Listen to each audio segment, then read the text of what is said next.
There is honest disagreement about the proper definition of money and the best measure of money. The two basic approaches to measuring money are the transactions approach, which stresses the role of money as a medium of exchange, and the liquidity approach, which stresses the role of money as a temporary store of value. The transactions approach to measuring money emphasizes money's function as a medium of exchange.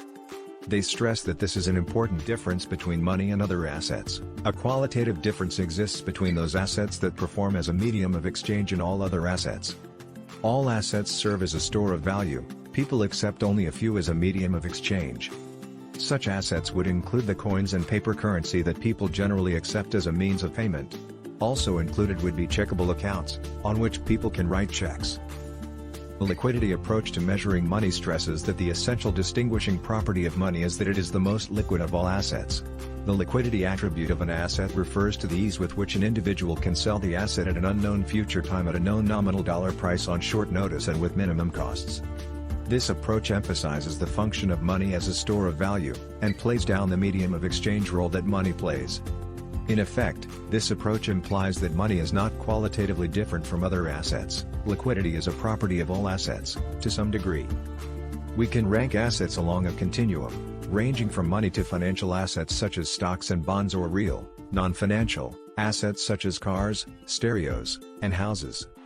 Each of these assets serves as a store of value, but each possesses a different degree of liquidity. The monetary base or M0 is the total amount of a currency that is either in general circulation in the hands of the public or in the form of commercial bank deposits held in the central bank's reserves. M1 includes M0, demand deposit, other checkable deposit and traveler's check. M2 consists of M1 plus the following.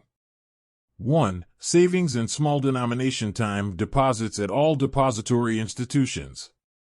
2. Overnight repurchase agreements, RPs, at commercial banks.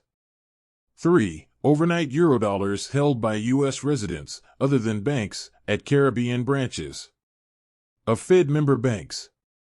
4. Balances in money market mutual funds. 5. Money market deposit accounts.